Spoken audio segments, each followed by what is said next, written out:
시청자 여러분 안녕하십니까. 계속해서 대구에서 전해드리겠습니다. 오늘의 첫 소식은 청년 실업 관련 내용으로 시작해 보겠습니다.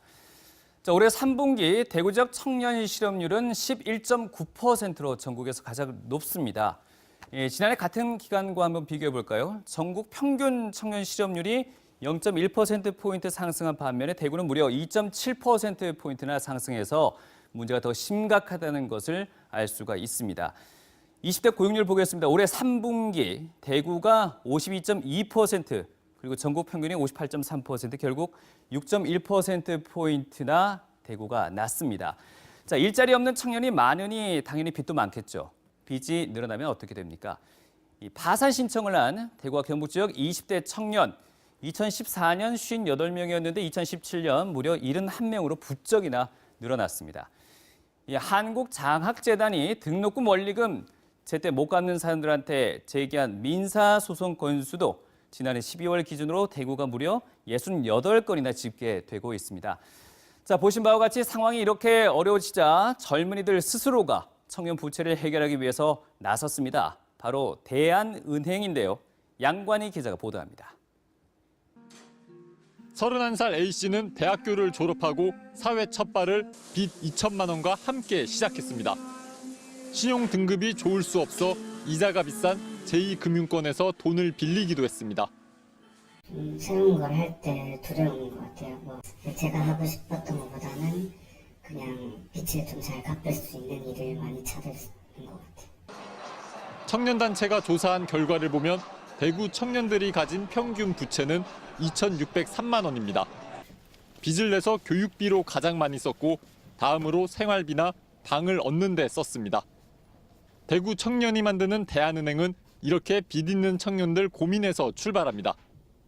좀 악성 부채로 빠져들게 되는 1번이 사실은 생활비인 거거든요. 그래서 청년들에게 좀 대안적인 금융 안전망, 건강한 대출을 해주자고 시작하게 되었습니다. 대구 청년연대은행은 협동조합 방식입니다. 조합원들이 매달 10,000원 이상 조합비와 출자비를 내면 대출 권리를 받습니다. 대출은 대개 의료비나 생활비지만 여행이나 수강료 등을 위해서도 가능합니다. 연대은행은 무담보, 무신용, 자율이자란 3가지 원칙으로 운영됩니다. 연대은행 협동조합 모임 등에 자주 참여하면 신용도가 올라 대출 금액이 늘어나는 시기입니다. 이번에 대구에서 시작하는 청년을 위한 대한금융사업은 행정안전부 공모에도 선정돼 자금을 지원받았습니다.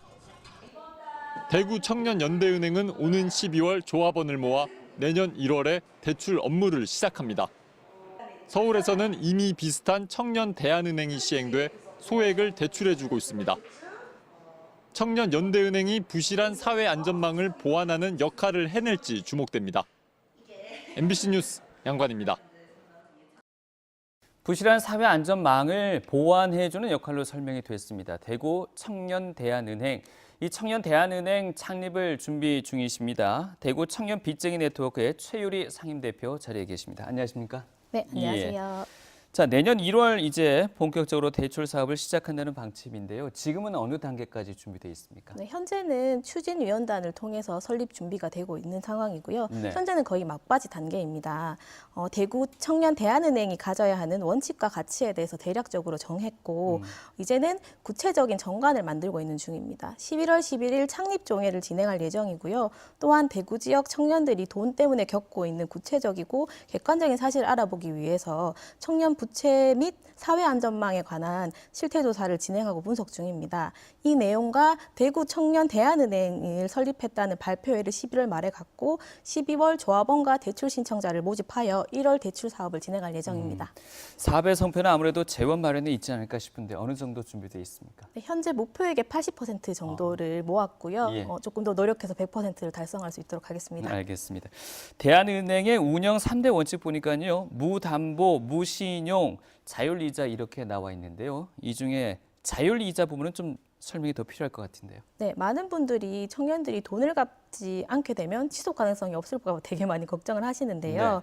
사실 청년대한은행은 관계로 운영이 됩니다. 사람 자체가 담보가 되고 이곳에서 맺는 관계가 신용이 되는 것이지요. 그래서 사실 대출을 받으려면 조합원이 되어야 하고 교육과 상담을 받아야 되기 때문에 조금 까다로운 과정이고요.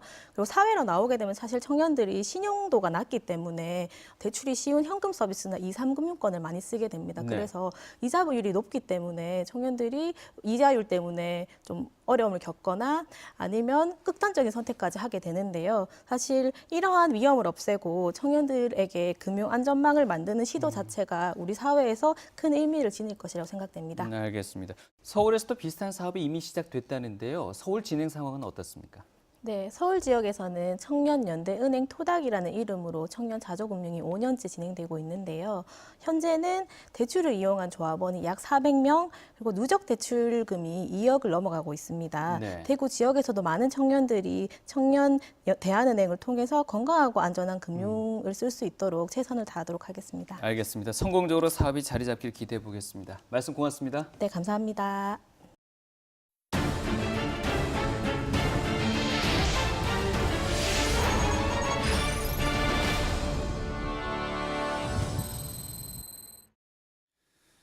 네, 다음 소식입니다. 이 행정기관이 아니라 시민이 중심에 서서 지역 문제를 해결하자는 지역혁신 포럼이 오늘 출범했습니다. 시민들이 직접 풀어야 할 문제를 선정하고 정부와 공기업이 함께 고민하는 방식이라고 합니다. 한태영 기자가 보도합니다.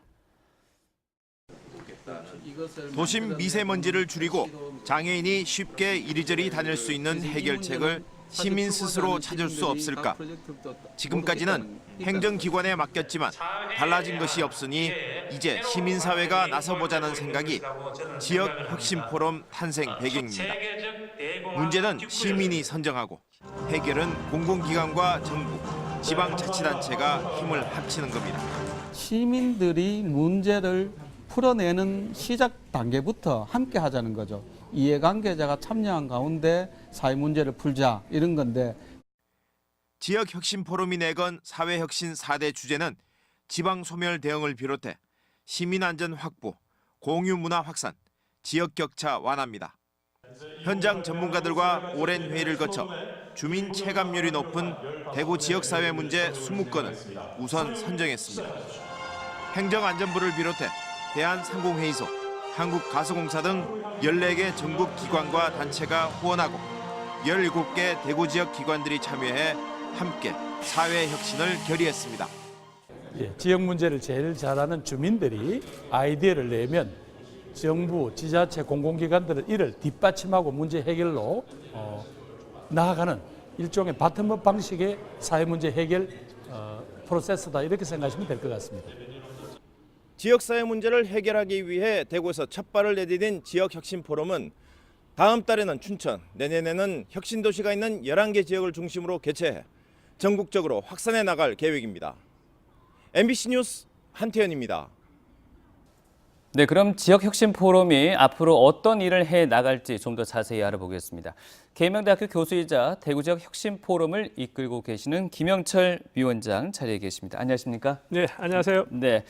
자, 앞서 보도도 바로 있었습니다. 이 지역혁신포럼 설립 취지 다시 한번 정리를 해 주실까요? 네, 지금 우리 사회에서는 전통적 방식으로 해결할 수 없는 여러 가지 다양한 사회 문제가 만들어지고 있습니다. 제가 전통적 방식이라고 하는 것은 중앙정부나 지방정부가 개입해서 문제를 해결하는 방식도 가능하지가 않고 또 개인의 책임에 맡겨서 되지 않는 방식도 굉장히 많이 있습니다. 물론 기업도 해결할 수 없고요.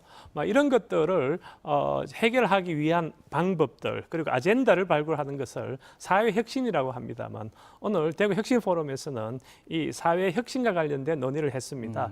이 사회혁신이 제대로 추진되기 위해서는 결국은 다양한 사회 주체들이 연계해서 문제를 해결하는 것이거든요. 중앙정부와 지방정부 그리고 공공기관, 기업, 시민사회단체가 같이 연계해서 공동의 방법으로 문제를 해결하는 것입니다만 오늘 대구 혁신포럼에서는 이런 공동의 협조를 하기 위한 다짐이 있었고요.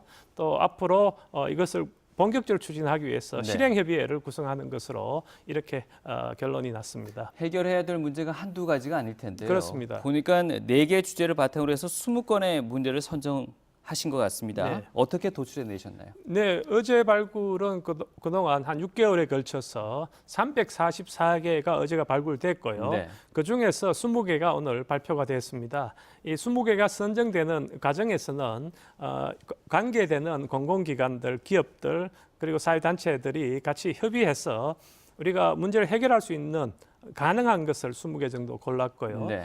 또 오늘 구체적으로 이 문제를 어떻게 해결할 것인가 관련해서 다양한 많은 사람들이 같이 협의를 했습니다. 앞으로 지금 여기서 해결되지 못하고 또 연계가 되지 않은 이런 것들은 아젠다들은 대구시의 기존의 사업 속에서 다시 네. 이런 문제를 해결하려고 노력하고 있습니다. 바로 앞선 보도에서 거론이 됐는데요. 아래로부터 위로의 바텀업 네네. 이게 바로 또 핵심일 듯 네네. 싶은데요. 이를 위해서는 아무래도 기관이나 단체 전문가들의 공조, 협조가 또 필수이지 않을까 싶습니다. 어떻습니까? 네, 맞습니다. 바텀업이 가장 핵심적이죠. 예. 사회혁신의 가장 중요한 기조는 바텀업입니다. 네. 사회혁신 포럼은 이런 플랫폼을 지금 만들어 놓은 거거든요. 그래서 시민사회나 아니면 주민들이 그 밑에서부터 제안한 내용들을 플랫폼에 얹어 놓으면 공공기관이나 정부나 지방자치단체가 들어와서 그 문제를 같이 해결하는 방식입니다. 네. 여러 가지 연계라고 하는 것이 필요하지만 결국은 주민들이나 시민이 주체로 나서서 문제를 제기하는 것이고 이것을 해결하는 과정은 협력적 방식을 사용하게 됩니다. 그래서 대구 시민들 또 주민들이 주위에서 해결해야만 되는 문제들을 저희 플랫폼에 많이 연락을 해주시면 문제 해결을 또 도와드리겠습니다. 네. 말씀 고맙습니다. 오늘 여기까지 듣도록 하겠습니다. 네, 고맙습니다. 이 성희롱 사실을 폭로한 비정규직 직원에게 일을 그만두게 한 대구기계부품연구원 소식 얼마 전에 전해드렸습니다. 그런데 지방노동위원회가 부당해고라고 판정했습니다만 연구원 측은 재심 청구로 시간을 끌고 있습니다. 윤영균 기자가 취재했습니다. 성희롱 피해자는 지난 2007년 4월 대구기계부품연구원에 입사한 뒤 11년 2개월 동안 계약을 12번 했습니다. 하지만 지난 5월 성희롱 피해를 폭로하고 한 달 뒤 연구원을 그만둬야 했습니다. 연구원 측에서 계약 기간이 6월 30일로 끝났다며 더는 계약을 하지 않았기 때문입니다. 당일에도 해고되던 당일에도 뭐 아무 얘기는 없었어요. 30일자로 그 사전에 통보한 게 있었고 회사 측에서 아무 대응이 없었기 때문에 저는 이제 해고라고 받아들였었죠. 연구원이 이 직원의 재계약을 거부한 것을 경북지방노동위원회는 부당해고로 판정했습니다. 계속 업무를 해온 만큼 입사 2년차가 된 2009년에 이미 정규직 신분이 됐다는 겁니다. 이렇게 부당해고로 판정난 지 20일이 넘었지만 대구기계부품연구원에서는 복직을 시키는 대신 중앙노동위원회 재심을 신청했습니다. 중간에 재심가는 거는 우리가 거기에 1심 결과에 대해서 우리가 이의가 있다면 재심을 할 수 있는 그런 법적으로 보장된 절차를 알고 있습니다. 여성계에서는 이번 사건을 전형적인 여성 차별로 보고 있습니다. 대구시는 특히 인구가 급감하고 있는데요. 이런 문제를 봤을 때 준공공기관 성격을 가지고 있는 대구기계부품연구원의 행태는 전반적인 공공기관의 모성 보호나 여성 차별적인 관행에 대해서 다시 되짚어보는 계기가 되어야 된다고 생각합니다. 성희롱 가해자에게는 징계 시효가 지났다며 사실상 면죄부를 준 대구기계부품연구원이 피해자에게는 부당해고까지 하면서 시간만 끌고 있다는 비판이 나오고 있습니다. MBC 뉴스 윤용균입니다. 대법원이 일제 강제징용 피해자에 대해서 일본 기업의 손해배상 책임이 있다고 판결했지만 아시다시피 일본 측은 배상금 내지 않겠다고 밝혔습니다. 이럴 경우에 우리 법원은 국내에 있는 신일본 주금의 자산을 압류할 수 있는데요. 그래서 신일본 주금의 지분이 있는 포스코에 대한 관심이 집중되고 있습니다. 장성훈 기자가 취재했습니다. 과거 신일본 제철로 불렸던 신일본 주금을 상대로 제기된 강제징용 손해배상 소송에서 대법원은 징용 피해자 4명에게 각각 1억 원을 배상하라고 판결했습니다. 또 일제의 침략 전쟁 등 불법적 행위를 전제로 한 강제징용 피해는 한일협정의 대상이 아니고 이에 대한 손해배상 청구권도 여전히 살아있다고 판시했습니다. 한일 양국의 정부는 일제의 한반도 지배의 성격에 관하여 합의에 이르지 못하였습니다. 이러한 상황에서 강제동원 위자료 청구권이 청구권 협정의 적용 대상에 포함되었다고 보기는 어렵습니다. 하지만 판결 직후 신일본주금은 판결을 이행하지 않겠다고 밝혔습니다. 이럴 경우 우리 법원은 신일본주금의 국내 자산을 압류할 수 있지만 이마저도 간단하지 않습니다. 한국에 법인이나 재산이 없고 포스코의 주식 3.3%, 7,500억 원어치를 소유하고 있긴 하지만 해외 금융기관을 통해 구입한 것이어서 우리 법원이 강제 집행하기는 어렵기 때문입니다. 우리 법원 판결에 반발하고 있는 일본 법원을 통해 압류 절차를 밟는 건 더욱 가능성이 낮습니다.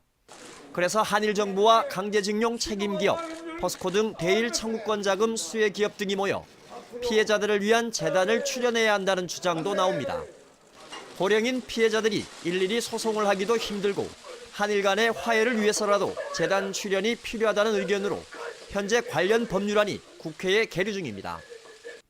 국내에서 현재 미쓰비시 등을 대상으로 진행 중인 징용피해 소송은 모두 13건에 참여자는 1,100여 명이며 대법원의 이번 판결로 유사 소송은 더욱 늘어날 것으로 전망되는 만큼 일본 측에 대한 엄정한 법적 대응과 함께 현실적인 배상금 지급 방식도 고민해야 할 것으로 보입니다. MBC 뉴스 장성훈입니다. 대구지방검찰청은 어제 오후 뇌물수수 혐의로 김영석 전 영천시장에 대해서 구속영장을 재청구했습니다. 경찰과 검찰은 지난달 18일 범죄 사실이 소명되지 않았다며 구속영장이 기각되자 보강조사를 해왔습니다. 영장실질심사는 모레 오전 10시 대구지방법원에서 열릴 예정입니다. 김 전 시장은 구속된 영천시청 공무원 A씨에게서 승진 대가 명목으로 5천만 원을 받고 최무성 과학관 건립 등을 추진하면서 특정 업체에 혜택을 주는 대가로 수천만 원을 받은 혐의도 받고 있습니다. 지역 정치권과 시민단체가 연동형 비례대표제를 도입하는 내용을 포함한 선거법 개정을 촉구하는 기자회견을 더불어민주당 대구시당 앞에서 열었습니다. 정의당 대구시당과 대구참여연대 등 지역의 시민단체는 민심과 의석수를 일치시키는 비례성 보장만이 정치개혁을 이끌 최선의 방안이라고 주장했습니다. 이들은 국회 정치개혁특별위원회가 끝나는 12월까지가 적합한 시기라며 더불어민주당과 자유한국당은 선거법 개혁에 나서라고 촉구했습니다. DGB 금융그룹 자회사로 편입된 하이투자증권이 어제 주주총회를 열고 김경규 신임 대표이사를 선임했습니다. DGB 금융그룹은 하이투자증권을 자회사로 편입하면서 지방금융 최초로 종합금융그룹이 됐다며 글로벌 금융그룹으로서의 성장 발판을 마련했다고 자평했습니다. DGB 금융그룹은 이번 하이투자증권 인수로 계열사가 12개로 늘었습니다.